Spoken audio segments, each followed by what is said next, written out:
Listen closely, chosen one. When someone like you cuts ties, it's not drama. It's divine strategy. So why does Elon Musk, a man surrounded by minds, machines, and billions, want just 2 minutes of your time right now? Because something happened. Something shifted when you stopped showing up. When you withdrew your energy, your presence, your anointing. Let's be clear. A chosen one, walking away is not a temper tantrum. It's a spiritual eviction notice. Even heaven doesn't reopen doors that God himself has locked. You see, Elon, like many others, didn't recognize the full weight of your presence until it disappeared.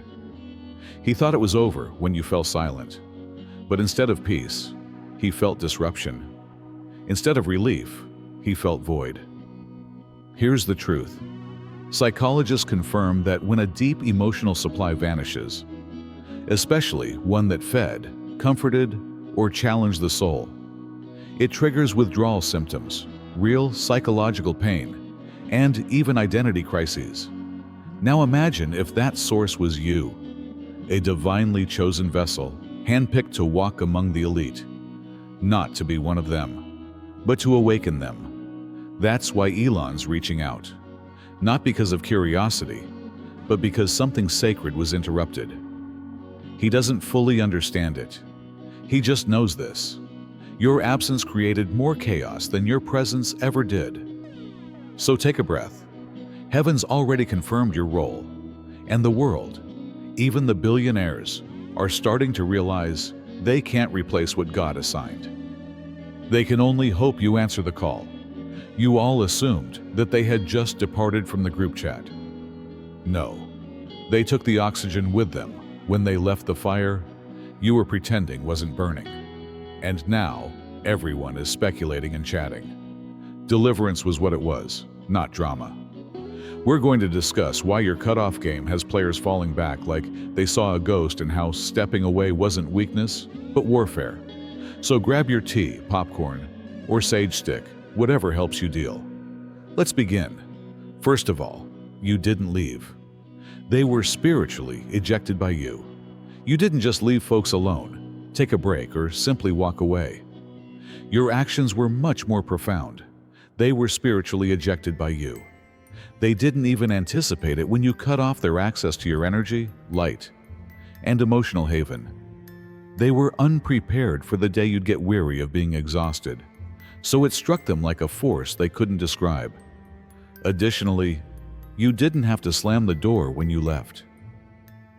On the battlefield, you just vanished, and all the pandemonium they attempted to keep you in was overshadowed by that stillness. They believed you were dependent on their drama, because you were always the one who made peace, forgave others, and kept things together. They believed you would never go. They were unaware, however, that you were quietly accumulating your authority piece by piece. You were awakening, becoming wiser, and seeing how much of your soul they were squandering without consequence. You had no option but to precisely cut them off once you realized what it was. Manipulation cloaked in phony concern, guilt traps masquerading as love. That was not what they had anticipated. They anticipated a fight, a breakdown, and another effort to mend something that was never yours. However, you offered them the one thing they can't cope with, your absence. Instead of that, you took your brightness away. You gave them stress in exchange for blocking the access point they used to recharge your tranquility. You were being straightforward, not cold.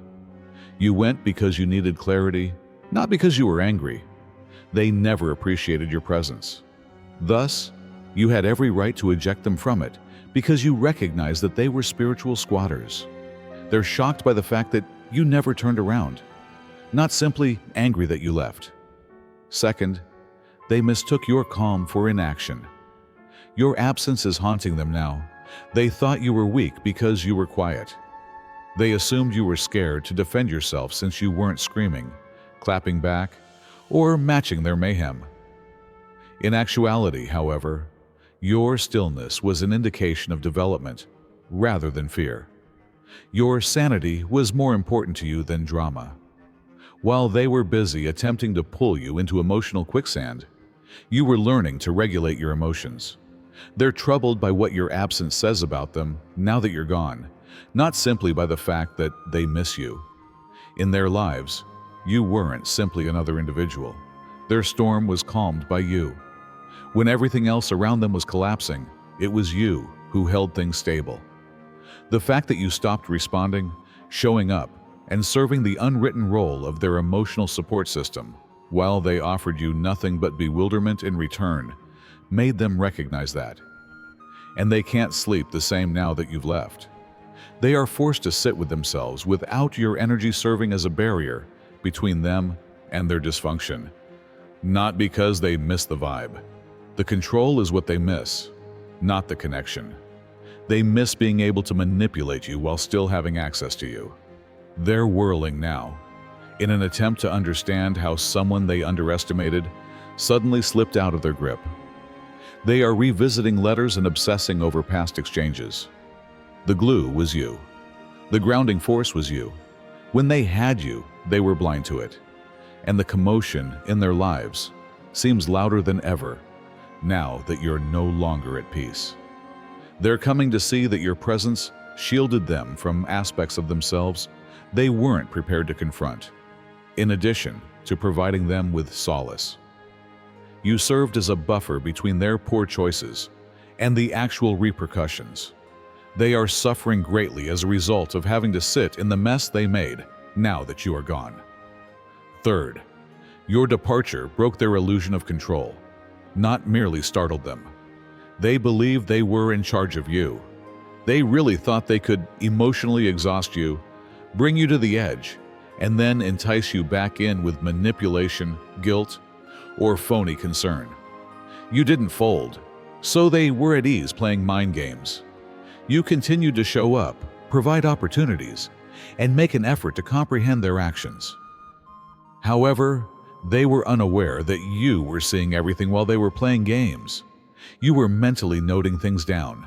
You were seeing the trends, identifying the deception, and discreetly separating from the you that once cared enough to stick around. Therefore, your ultimate departure wasn't impulsive or sentimental. It was planned. It was a neat, purposeful cut predicated on everything they believed you were blind to. They were taken aback by it. That was the thing that rocked them, because in their minds, you were still emotionally bound to the drama they produced, still stranded and still uncertain. However, your departure was a statement rather than a farewell. You didn't just leave the friendship, the family dynamic, or the relationship. You dispelled the delusion that they had any say over your choices. Not only are they in a panic now that you're gone, but they also understand they never had authority in the first place. Because you were prepared to give them the benefit of the doubt, everything was borrowed. When you quit doing that, their power vanished. The whole performance collapsed. The fact that you departed without seeking closure, without making an announcement, and without pleading for understanding is too much for them to bear. To someone who believed they had you on a string, that degree of disengagement seems intimidating. In actuality, you were under pressure rather than control. And you didn't just walk away after realizing that everything was based on control and manipulation. Instead, you exposed the system as a whole, and everything fell apart on them the instant you did. Fourth, your cutoff was a calculated spiritual survival strategy rather than a cold one. It wasn't that you were cold. You weren't attempting to have them follow you or prove a point. You weren't even seeking retribution. Simply put, you were trying to survive. You observed the effects of their presence on your mental clarity, emotional equilibrium, and sense of calm, and you came to the conclusion that maintaining your relationship with them was gradually destroying aspects of you that had taken years to develop. It was now spiritual suffocation rather than merely tension. You were not furious enough to cut them off. You were in danger spiritually, so you did it. You were exhausted by every chat. You were more and more confused with each encounter. You felt more misunderstood and emotionally spent each time you attempted to clarify yourself. Is my soul safe here? Was the question you had to ask yourself at one point. And the answer was no. You, thus, took the necessary action to protect yourself, not to harm others. This was aware. It wasn't chilly. You replied wisely instead of reacting. They continued to take, drain, and feed off your compassion as if it were limitless. But you saw that you were doing all the giving when you looked at the energy exchange. But you were wiser. You came to see that your spirit is a temple, not a repository for the unresolved pain of others. And when they couldn't respect that, you took the hard decision to walk away, preserve your light, and recover your power. Some people will call it callous. Permit them. They don't understand what it feels like to be spiritually attacked and emotionally worn down by individuals who grin to your face and drain you behind closed doors. You were aware of the costs of staying. You also declined to continue paying that cost. You weren't chilly then. You have the guts to put spiritual survival ahead of emotional captivity, and you won't ever have to regret that choice. Fifth, they thrived on the attention you were unaware you were giving them. You were unaware of the extent to which they relied on your energy, not your money or time, but your presence. Their lifeblood was your attention. They felt significant, relevant, and powerful just by being in your presence. They were always hooked into you without ever asking permission, since you were their emotional battery. They felt validated each time you listened to their issues, exhibited empathy, or gave them the benefit of the doubt. They were hooked to seeing themselves reflected in your light, not because they admired you. Unbeknownst to you, you were giving them unhealthy food. They had no intention of growing. They were attempting to live off of your strength. They imitated your healing, duplicated your language, and even attempted to take in your serenity, as if it could be transferred. However, it wasn't. They were not motivated to change. They lived off the gravity of your presence and did nothing to increase their own, content to orbit you like a satellite. And it was like turning off the electricity in a house full of electronics. The instant you disconnected, stopped responding, stopped providing explanations, and stopped checking in, it all went dark. You didn't just walk away. When you weren't there to confirm their confidence, you revealed how phony it was, and they were extremely struck by it. The knowledge that they cannot shine without the light of another person was what shattered them, not your silence. They're whirling now because they don't know how to live without your energy, not because they miss you. They're annoyed, perplexed, and maybe even furious. Cut off from their hidden source, however, is what they really are. In their lives, you were more than simply a person. They never thought you'd have the guts to disconnect, but you did. You were the unsaid source that gave them a sense of completeness. All they have left now is the echo of all they used to rely on but never valued. Sixth, you're exposing someone who was really spiritually famished by leaving. Something changed for them as well as for you the instant you left. You weren't simply stepping back to regain your breath or make a point. You were withdrawing your energy, your knowledge, your spiritual foundation from individuals who were covertly living off it. And as soon as that occurred, the truth appeared. The whole time, they were famished. Because you continued to feed them, you just were unable to see it clearly. While their inner world was collapsing, you were the one providing them with space, stabilizing the space, and maintaining equilibrium. However, they assumed you were there. They believed that your composure was a psychological characteristic rather than a spiritual gift. They thought you would hold the line at all times. However, their inner turmoil had nothing left to rely on when you withdrew. At that point, everything became clear. For them to feel normal, they needed your light. You were attempting to heal, not to reveal anything. However, doing so exposed their reliance. While they labeled you too deep, too sensitive, or too much, You were the lighthouse that silently prevented everything from collapsing.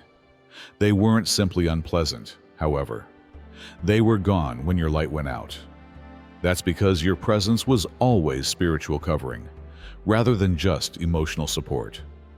They must now confront their own emptiness, which you unwittingly shielded them from. Their storms were absorbed by you. You filled in the holes in their spirituality. Without ever expressing gratitude, they relied on you as their soul. And now that you're gone, they're exposed rather than simply alone. Not because you embarrassed them, but because the illusion was destroyed by your absence. Until your light ceased to shine on them, they believed they were complete. The stillness is all that remains for them now, the authentic sort, the resonant type, the sort that forces them to face the reality that they must face themselves without you. Their own light, which they never nurtured, is what they are hungry for.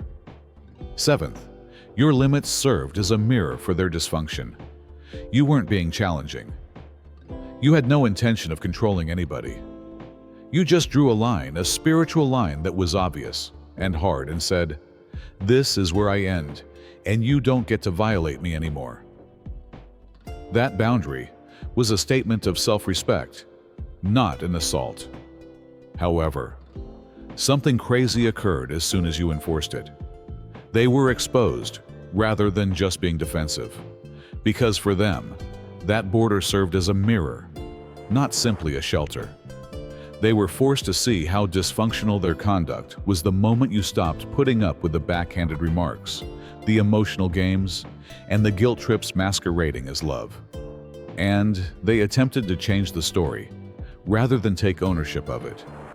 All of a sudden, you were behaving completely different, overly sensitive, or too much.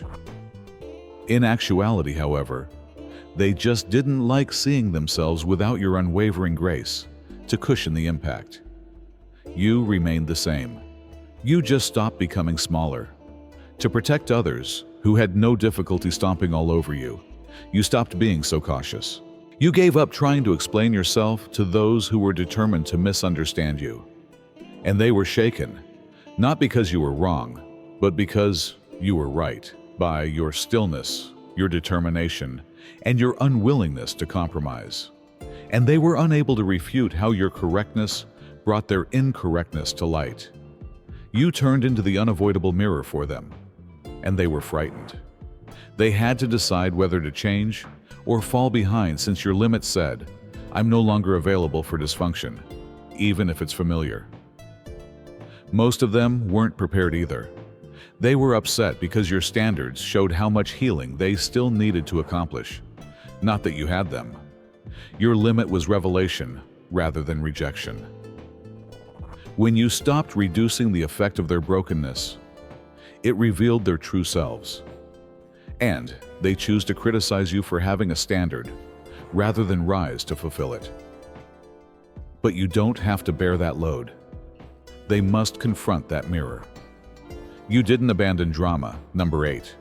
Instead, you cut off their access to mayhem. You disarmed drama, rather than just ignoring it. You saw the patterns, the cyclical mayhem, the phony excuses, the calculated quiet, the unexpected love after a fight. It was a system, and you were the battery that kept it going. It wasn't random. You were supporting their power each time you attempted to clarify yourself, answer the disrespect, or find clarity in uncertainty. They weren't attempting to engage in discourse.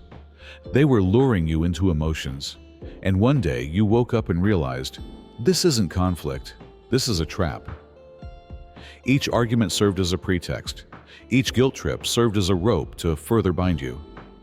To keep you emotionally tense, they were testing your thresholds, analyzing your answers like a playbook, and changing their strategies accordingly. They were adept at pushing you over the edge and then bringing you back in with just enough love or sympathy to keep you holding out hope that they might change. It wasn't love, emotional chess, that is. At last, you turned the tables. You disconnected from the frequency. But you didn't get away from the drama. You grew erratic. You ceased responding, explaining yourself, and providing them with the fulfillment of your energies. It was similar to removing a machine's cables in the middle of its operation. Error. All of a sudden, their deception failed. They were more and more confused. The version of you they were portraying no longer existed. Thus, their tactics flopped.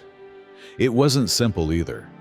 You needed to cleanse yourself of the need to defend yourself, to be understood, to make things right again. However, you were aware that they had no intention of resolving any issues. They were attempting to reuse your suffering. And everything fell apart when you turned off that loop. The pandemonium they used to be able to manage was gone.